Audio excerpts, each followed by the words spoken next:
Everything's a metaphor. Life is a metaphor. And here we are. Here we are. Welcome to the Bear Collective. We should do that in unison. Oh man. How funny, we're almost there. We're almost speaking in unison with that intro. She's also shortened this year. Yes, we thought we'd come at it just hit it head on. Why not? Just get straight in. Yeah. Dive straight in. Al natural. I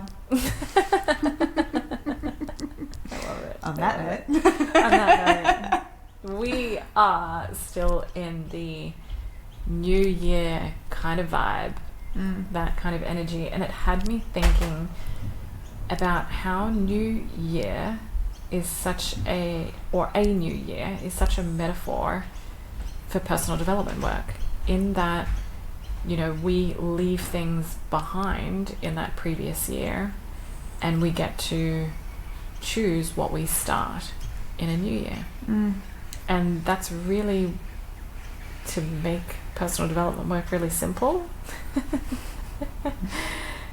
Is any journey that you go on within yourself is really looking at what are you choosing to stop, what are you choosing to end, what cycle or pattern, behavior, ancestral lineage thing that has come up for you are you choosing to stop, or what are you choosing to start and create?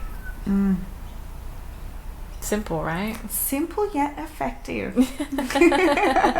Because really, like, that is the question. And it is a choice. And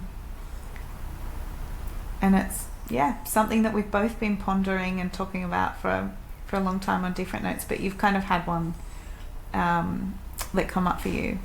Yeah. So it was kind of coming into my challenge of walking 365 days of the year and doing 10,000 steps a day. And it was a decision that came from a different space, but what it has evolved to now that I'm over 150 days in, it actually, even on the walks, is a great reflection time. But it got me thinking about breaking a generational cycle that for me was in my family, where my dad was super athletic and was like the all-round sports person. Like when he was in school, any sport that he picked up or touched in the first game, or whether it was golf or tennis or anything, and he had never played it before, he was just great at it. And my brother got that trait, and I got that trait as well, but it was only expressed when I was in school. Outside of school, we had a different dynamic. I had a father who was an alcoholic, so you know, my mum was pushed for time in being able to drive us around to sports. My brother being the eldest, there was more attention and focus on him in that area, and so it wasn't something that was very developed in me from a sporting athletic side outside of. When I reflected back, I kind of looked at the females in my family and felt that there was kind of a cycle there, or a pattern there. And so this stage of my life is also seeing that and kind of going, what do I want for my future self? Not just from a health perspective, but what's the lifestyle that I want to live, and what is that I want for my family? Because I need to model that. Because monkey see, monkey do. See no evil, hear no evil, speak no evil, but we're talking about a different monkey. Now I'm just thinking about emojis. Yes. Why would you do that to me? You need some really cool editors to just like put those up on screen. Yeah. My face when I do that. But it was, very much I can recognize, and in the personal development space, like a lot of people go down a rabbit hole of blaming parents and blaming the alcoholism and blaming, you know, Tom, Dick and Harry for whatever happened, and trying to unpack why and understand that. But at the end of the day, it is a choice to break a cycle or to start a cycle. Are you continuing on a generational pattern or a behavior or a way of being or a belief that is no longer serving or doesn't serve your future self and whatever it is that you're creating in this life, whether it is, you know, with a family or you know, how you're influencing other people going forward. It's a very important question to kind of sit with and ask ourselves. And I know, like obviously on my journey last year, and I wasn't drinking alcohol, you know, with having a baby, but I've since stopped breastfeeding, and I'm now thinking, I don't think I want to pick that back up again. And in my family, on one side in particular, there has been a real history of alcoholism, similar to you and your dad. And I've seen that. I've watched it. I've watched the dynamic and what it can do, you know, to your body, to your relationships, to everything. And I've had times, you know, particularly in my 20s, where I played into that a little, and I allowed the effects of it to affect me and my relationships. And it's, you know, with clarity and time has come this decision of, I really don't want to carry that on anymore. And especially now I have a son that I look at, and I really don't want him to go through and live that either. And yeah, I'm actually deciding to not take it with me. And I think, you know, I think there might be the occasional like try because I like it, but it will never get to that excess point of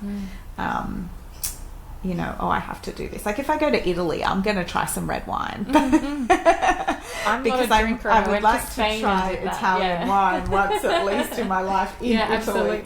But you know, if I'm just sitting at home, there is no way, because I don't want monkey see, monkey do. I don't want my child to see me sitting around and drinking. And I actually had like a really beautiful session where, like, this was my own personal kind of therapy session, and I watched myself hand that burden of alcoholism back to my ancestor, and it was really really powerful. And then, you know, fill the line like a golden thread, you know, fill the future generations with something a bit more positive and health conscious. And, you know, I've definitely turned that addictive gene into exercise. Look, we all have an addiction to something. Again, we all need some form of addiction to survive. It depends on whether it's expressed in a healthy way or an unhealthy way. When we come into the personal development world and you seek out a therapist, or you seek out a coach, or you go into a course, or you start to read books or podcasts, it's generally because it's not feeling comfortable or right inside your body, or there's something inside your mind saying, there's just something about this that doesn't make me feel good, or it's unproductive, or it's not healthy, or it's just not working for me anymore. So I think the cool thing about what you're saying, and it's not a extreme case for you, it's not simply cutting alcohol out of your life. That's kind of not always the point. It is, you've actually come to a conscious decision to say, you know what, in my home environment, this is not going to happen. This is not how I'm going to model this to my son. You're saying, however, when I go away on a holiday to a place, this can be part of the experience in a very healthy way. It doesn't have to lead to something unhealthy. But I'm sure also that there are conversations that I think we've had, and that I know that I would have with my future children, is that how that addiction line is in the family. Yes, like being open bringing about awareness. that.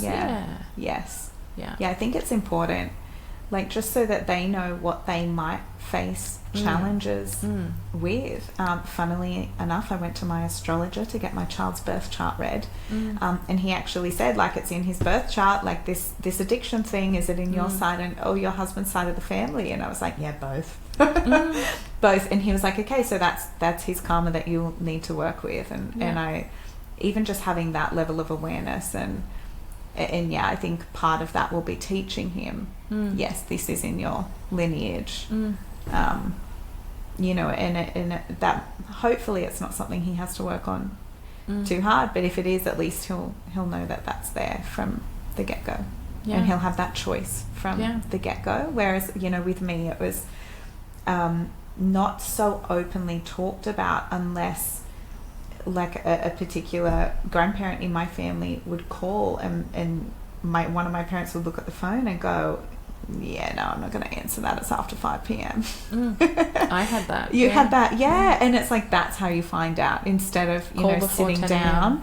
This is something you might have to face, that could have been really beneficial growing up. But yeah, there's ways that you're shifting that in terms of, like I said, bringing conscious awareness to it and changing your behavior now, so that you model that, and that can simply be the way that cycles are broken. Yes. Through modeling that, the same as I am in terms of being, more active in my life. That will be, and something too that, when you get family, you can become very easy to prioritize the kids over your own self. Yeah.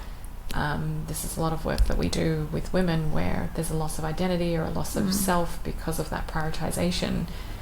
However, if you're modeling, it becomes more all-inclusive. Yeah. So yeah, starting those patterns, those behaviors now, so that it makes it easier going into the future. And I think, when we can go into such a push-pull dynamic with these ancestral traits and pain and trauma and behaviors and all of the things, like, we can really do that in an unhealthy way. Like, we can push it away to the point of complete avoidance, and we can actually pull in that behavior or that ancestral trait and do that thing to the point of addiction of whatever it is. It doesn't have to just be drinking. Like, it could be addiction to dating. Chocolate. Oh my God, chocolate. It could be an addiction to exercise, or, obsessive restriction of eating, all sorts of things like that. Yeah. You're pulling a face at me right now. And I can't ignore it.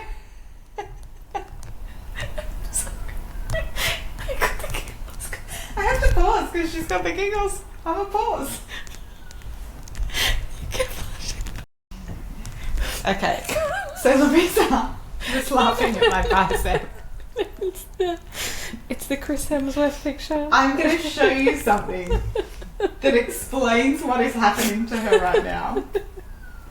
Now, I was having a lovely... I'm trying to pull it together. Too late. I was having a lovely party with my friends one day. We'll pop it up on screen.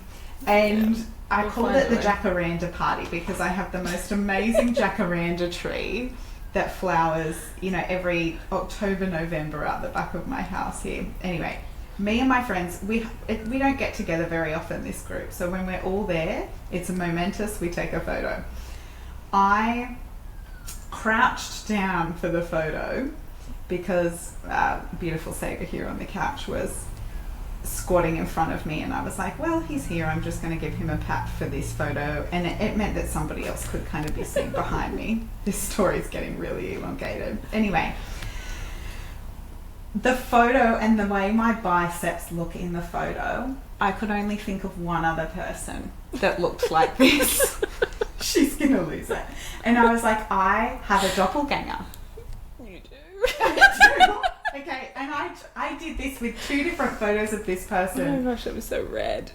I mean, it's amazing. And I'm going to hold it up to the camera.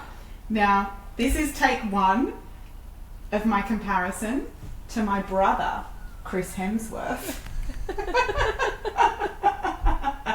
He doesn't know he has a sister, but he does. Okay. Oh my gosh. And she keeps flashing me her bicep, and we're talking about something so serious. I've got to put my arms away. And here you go again, Chris. Clearly your sister that you didn't know that you had. You guys, I'm crying. We'll blow it up for you on the screen. If we can figure out this. Okay, so hopefully we've got that out of the system, but if you can put your bicep away, I can't. It's not even good anymore. I had a baby. Okay.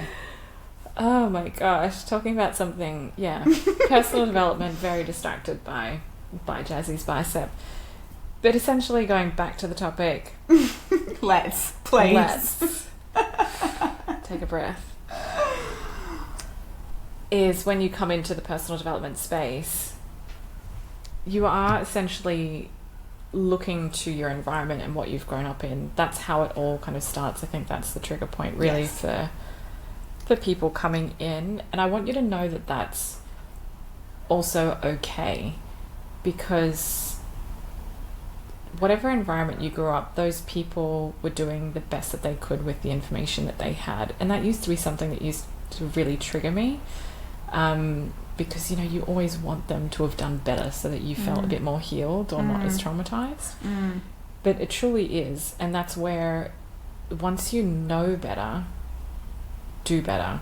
And that's our responsibility. That's why, you know, as we evolve to being an adult, that's the responsibility that we have. If we know something, if we see something in terms of a pattern or a behavior or a reaction or, you know, a trigger, or even on the flip side, like an aspiration, a goal, a pursuit, it's our responsibility to either make the change or to go and do that thing, you know, rather than sitting in.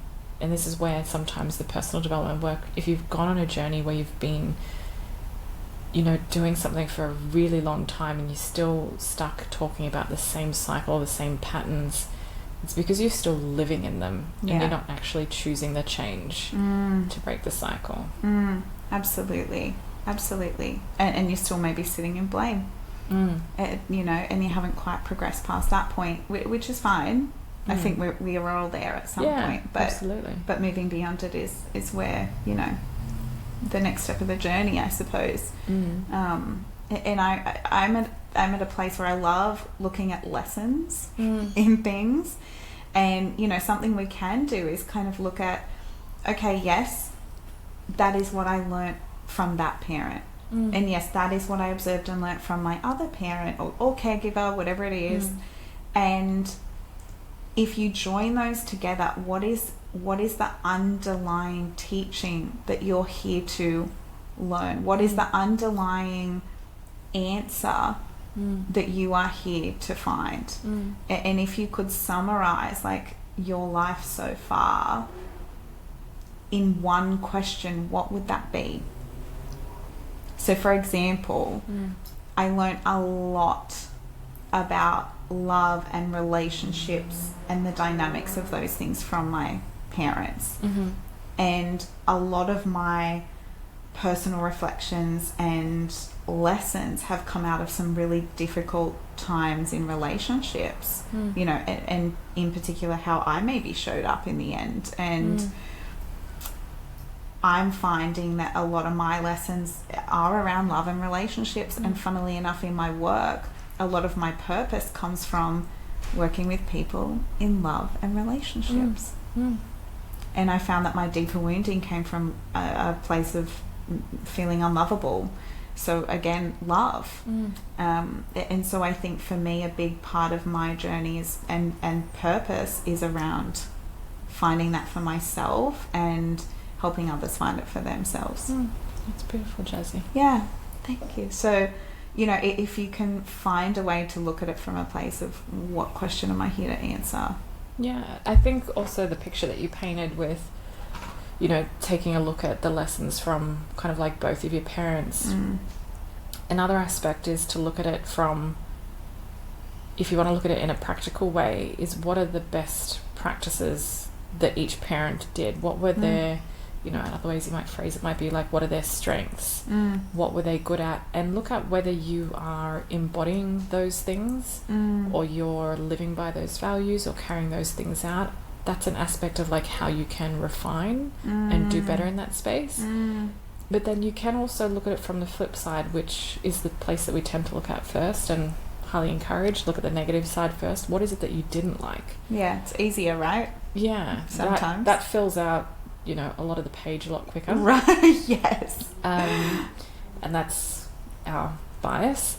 However, if you look at both the negative sides, you can then also decide, okay, is this a cycle I'm going to break? Is this evident? Or how is this showing up in my life?